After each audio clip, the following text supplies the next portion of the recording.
না নিশ্চয়ই দেখেন ক্রিকেটে সাকিবের অবদান আপনারাও ভালো করে জানেন। সাকিবের অবদানের প্রশ্ন আসছে না আমি প্রবাসীদের অবদানের প্রশ্ন না প্রবাসীদের দেখেন আমি কিন্তু ভিডিওটা দেখি নাই, এই জন্য আমার কমেন্ট করা ঠিক হবে না। বাট আপনি যদি এখানে যেটা না অবশ্যই ঠিক করে নাই নিশ্চয়ই, কারণ সবারই সব জায়গায় কিন্তু অবদান আছে, ঠিক আছে, এবং কেউ সাকিবের অবদান নিয়ে কিন্তু প্রশ্ন করা উচিত ছিল না। আজকে বাংলাদেশ ক্রিকেট সে যদি ক্রিকেটের অবদান যদি সাকিবের কথা উঠিয়ে থাকে, যেটা আমি শুনেছি, আমি কিন্তু এটা দেখিনি, তো আমরা সবাই জানি সাকিবের অবদান কী। বাংলাদেশের ক্রিকেটের লেভেলে আমাদের কয়েকজন সিনিয়র ক্রিকেটারদের অবদান কিন্তু এটা অবশ্যই ওটা অস্বীকার করা যাবে না। শতভাগ একমত, কিন্তু কেউ যদি এটা এক্সপেক্ট করে, আমি একটু এক্সপ্লেইন করি। আপনার ক্রিকেট দলের যে সদস্যরা তারা সবাই বলেছিল যে ছাত্র বিক্ষোভটা হয়েছে যে যেন রক্তপাত না হয়, আমাদের সন্তানরা তোমরা ঘরে ফিরে যাও, এই আহ্বানটা সাকিবও জানাবে। এই এক্সপেকটেশন যদি কেউ করে, সেটার মধ্যে ভুলটা কোথায়? দেখেন এটা সাকিব ব্যক্তিগত ব্যাপার, সাকিব কি বলেছে সেখানে আমি ঠিক বলতে পারবো না।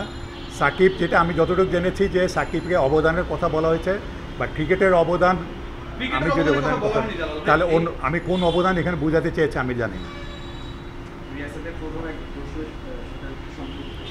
আচ্ছা আমার ক্রিকেট রিলেটেড প্রশ্ন করেন, ভালো।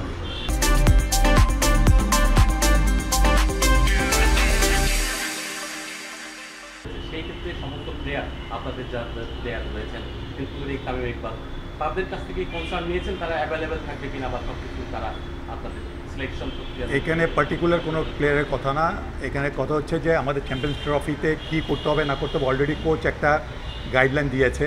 সেই গাইডলাইন মোতাবেক আমাদের সিলেক্টর এবং যা টিম ম্যানেজমেন্টে আছেন তারা কাজ করছেন। যেহেতু এটা ফেব্রুয়ারি মাসে এখনও সময় আছে, আমরা সেইভাবে এগোচ্ছি। পরবর্তীতে এখানে প্লেয়ার স্কোয়াড কী হবে বা কতজনের হবে, কোন প্লেয়ার থাকবে, এটা কোচটা প্ল্যান করবে। এখানে কোনো ইন্ডিভিজুয়াল প্লেয়ারের কথা আমি বলছি না, তাদের এটা প্ল্যানের মধ্যেই আছে।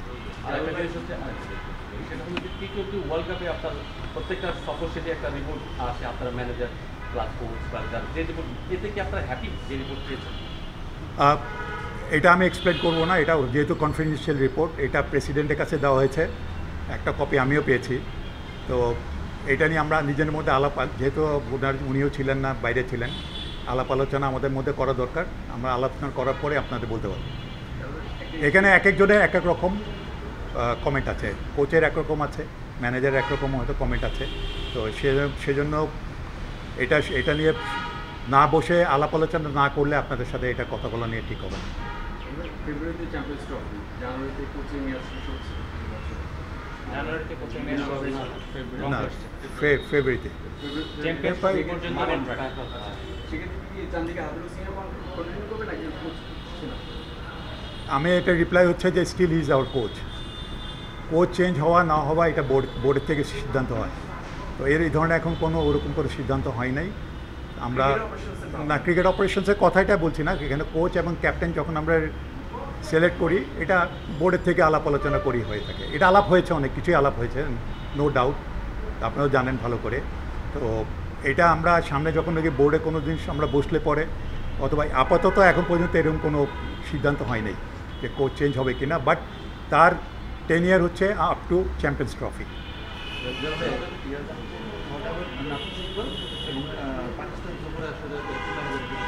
নাফিজ ইকবাল ইজ ইমপ্রুভিং, অনেক ইমপ্রুভ করেছে। গতকালকেও রাতে আমার সাথে কথা হয়েছে। তো নাফিজ ইকবাল যেটা বলেছে যে যেটা তার সমস্যা ছিল, এটা তাদের জেনেটিক প্রবলেম, তাদের ফ্যামিলির মধ্যে যে নিউরোলজির একটা সমস্যা, but he is recovering very fast. তো আশা করা যায় 2-3 মাসের মধ্যে he will be alright. Team manager আমরা একজনকে দিব, এটা শীঘ্রই আপনারা জানতে পারবেন। ভাই আমরা যদি গেল মাসের 25-26 তারিখের পর থেকে দেখি, আজকে 31 তারিখ, জুলাই চলে গেছে, এবং তার আগে হচ্ছে জুনের কয়েকটা দিন ছিল।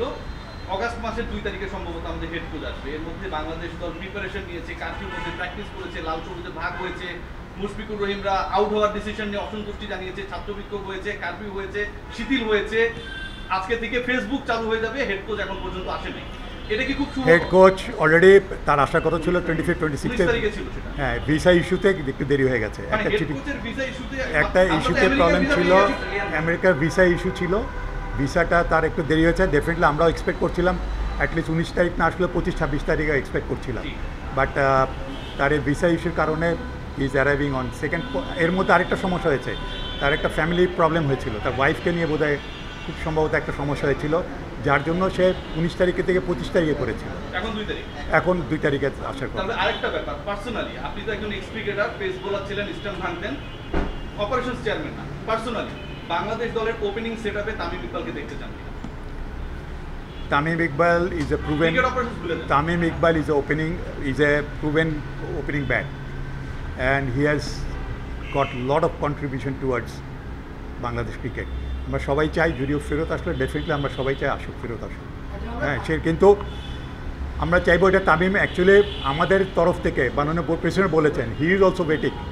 তামিম তার প্ল্যান নিয়ে আসুক, প্রোগ্রাম নিয়ে আসুক, এটা আমি কিন্তু আগেও বলেছি। We are waiting for that plan. আমরা তামিমের থেকে শুনতে চাই what is his plan. You are positive, right? We are all positive, not me. The whole board is also positive. একটা বিষয় আপনারই আচ্ছা, এখানে আরেকটা কথা হচ্ছে যে আপনারা যে একবার আমাকে বোধহয় প্রশ্ন করেছিলেন যে স্পিন বোলিং কোচ কে থাকবে। Mushtaq is available for this Pakistan series. হ্যাঁ, না ডিটেলস হচ্ছে মুশতাককে আমরা পাকিস্তান সিরিজের জন্য পাবো। আর যেহেতু সামনে ওর কিছু নিজেরও কিছু প্রোগ্রাম আছে, সেই জন্য সে পারছে না যে বাকি সিরিজে যেগুলোতে অ্যাভেলেবল থাকতে। বাট হোপফুলি আমরা চেষ্টা করব, ডিসেম্বর পর্যন্ত ইজ বিজি। ডিসেম্বর পরে জানুয়ারি থেকে আমরা চেষ্টা করব তার সাথে একটু লং টার্মে করা যায় কি না, বলছি না করা যাবে, বাট এখন পর্যন্ত ওরকম একটা পজিটিভ ভাইব পাচ্ছে, কিন্তু দেখা যাক তার সাথে আলাপ আলোচনা করার পর বোঝা যাবে। Anybody got any other question? Last question. যেটা হচ্ছে যে এটা আপনারই ডিপার্টমেন্ট, হাতুরু সিং এর সাথে এবং আমাদের বোর্ড পরিচালক যিনি টিম ডিরেক্টর হিসেবে ছিলেন লাস্ট ওয়ানডে বিশ্বকাপে খালেদ মোহাম্মদ সুজন ভাই, তার সাথে ওয়ানডে বিশ্বকাপে কোনো টিম ডিরেক্টর ছিল না। কোন বিশ্বকাপে? এই লাস্টটা কোনটা? One day বিশ্বকাপে ওয়ার্ল্ড কাপে T20-তে ছিল না। না, ওয়ানডে বিশ্বকাপে বলুন। হ্যাঁ। তাদের মধ্যে একটা যে মতবিরোধ এটা স্পষ্ট হয়েছে, সুজন ভাইও বলেছে। এখানে কোচ এবং যে টিম ডিরেক্টর একটা সমন্বয়হীনতার অভাব, এটা টিমেও একটা প্রভাব পড়েছে আমরা যতটুকু জানতে পেরেছি। সব কিছু মিলে কোচের যে ভূমিকাটা এখন পর্যন্ত আপনি স্যাটিসফাইড না, একটু যদি ক্লিয়ার করেন, কারণ আপনার মানে বোর্ড পরিচালকও কিন্তু আমরা কোনো ধরনের কোনো রকম অ্যাবনর্মাল কোনো সিচুয়েশন এক্সপেক্ট করি না টিমের মধ্যে। আমরা টিমের ড্রেসিং রুমকে সবসময় হেলদি দেখতে চাই, এটাই কিন্তু আমাদের টার্গেট। এবং এরকম কিছু সমস্যা হয়েছে বলে আমরা এটা আশা করি নাই, এটা হওয়া উচিত ছিল না। কারণ এই দুজনের মধ্যে কিন্তু আগেও রিলেশনশিপ খুব ভালো ছিল। পরের দিকে আমরা শুনেছি কি হয়েছে, আর বোঝা যাচ্ছে হয়তো কোনো মিসআন্ডারস্ট্যান্ডিং থাকতে পারে। আমরা এটা এক্সপেক্ট করি না, কোনো সময় করি না। আমরা হেলদি রিলেশনশিপ চাই, স্টিল আমরা এখন হেলদি রিলেশনশিপ চাই। এবং আমার মনে হয় কোচ হিসাবে হাতুরা সিংয়ের ডেফিনেটলি তার হয়তো অন্য কোনো সমস্যা থাকতে পারে, বাট কোচ হিসেবে তার প্ল্যানিং বলেন, প্রোগ্রাম বলেন, তার ভিশন বলেন অবশ্যই ভালো। তো কোনো জায়গায় হয়তো ডেফিনেটলি হয়তো আমাদের টিম ম্যানেজমেন্টে যারা থাকেন তাদের সাথে কোনো একটা হয়তো নিয়ে ইস্যু নিয়ে হয়তো তাদের মধ্যে ডিফারেন্স হতে পারে। ডিফারেন্সটা হতে পারে, একটা থাকতে পারে ডিফারেন্স, বাট ডিফারেন্সটাতে আমরা চাই না কোনো সময় ক্ল্যাশ হোক, এটা আমরা চাই না। তা আশা করি হয়তো এরকম সিচুয়েশন হয়েছে, এবং আশা করবো যে যাতে ভবিষ্যতে আমাদের এরকম কোনো আনহেলদি কোনো সিচুয়েশন না হয়। Thank you. লাস্ট আপনার বিদেশে ইন্ডিয়াতে যখন আপনার ইন্ডিয়াতে একটা ফরেন সেট আপ ছিল, ফুল ফরেন সেট আপ, তো ফরেন সেট আপ থেকে তারা বেরিয়ে এসে ফুল লোকাল সেট আপ হয়ে গেছে ধীরে ধীরে। তাদের ম্যান পাওয়ার, এক্সপার্টাইজ অনেক বেশি, কিন্তু আমাদের এখানে যারা রয়েছে তাদের কিন্তু বিল্ড আপ করাও বোর্ডের দায়িত্ব। তো সেক্ষেত্রে আপনার নেক্সট টার্ম থেকে যে ফেব্রুয়ারি মার্চের থেকে নতুন শুরু হবে ক্রিকেটের, সেই জায়গায় কি আপনার লোকাল কোনো কোচ ইনক্লুড করার প্ল্যান রয়েছে কিনা? ইন্ডিয়ার ক্রিকেটের ইতিহাস কিন্তু 100 বছরের উপরে। ইন্ডিয়ার ইনফ্রাস্ট্রাকচার, আমি ছোট একটা উদাহরণ দিই। হায়দ্রাবাদ ক্রিকেট অ্যাসোসিয়েশনের এজ গ্রুপ, তারা 1930 সাল থেকে তাদের এজ গ্রুপে তাদের ওরকম স্ট্রাকচার সেইভাবে আসছে। আমাদের স্ট্রাকচার ওদের স্ট্রাকচার তুলনা করলে কিন্তু হবে না। তারা they are very rich about the structure. তার বললাম তো 100 বছর উপরে, আমাদের 20-22 বছরের শুরু। আমরা আস্তে আস্তে এখন চেষ্টা করছি, দেখেছেন যে আমরা কিছু টাইগার যে লোকাল সেট আপ আছে, এখান থেকে আস্তে আস্তে তারা আরও কিছুদিন যাক না, তার হয়ে নিশ্চয়ই ডেফিনেট একটা সময় আসবে, কারণ এরাই হয়তো দায়িত্ব নেবে। আমরা চাই যে অবশ্যই যে আমাদের ডোমেস্টিক যারা কোচ আছেন তারা যাতে আমরা গিয়ে ইন্টারন্যাশনাল লেভেলে তারা কোচিং করাতে পারে, মেন স্ট্রিমে গিয়ে কোচিং করাতে পারে, এটা আমাদের লক্ষ্য। কিন্তু আবার দেখা যাচ্ছে যে অনেকের রিজার্ভেশন থাকে, অনেকে চায় না হয়তো ওই লেভেলে যেতে, হয়তো তারা তো চায় যে এজ গ্রুপ পর্যন্তই তারা করবে, সামনে দিয়ে চায় না। তবে এখন যারা কাজ করছে এদের থেকে আমরা এক্সপেক্ট করবো যে গ্র্যাজুয়ালি তারা নিশ্চয়ই একটা ওই পজিশানে যাবে। জাতীয় দায়িত্ব দেওয়ার মতো। এটা হবে, আর কিছুদিন আমাদের অপেক্ষা করতে হবে। Thank you.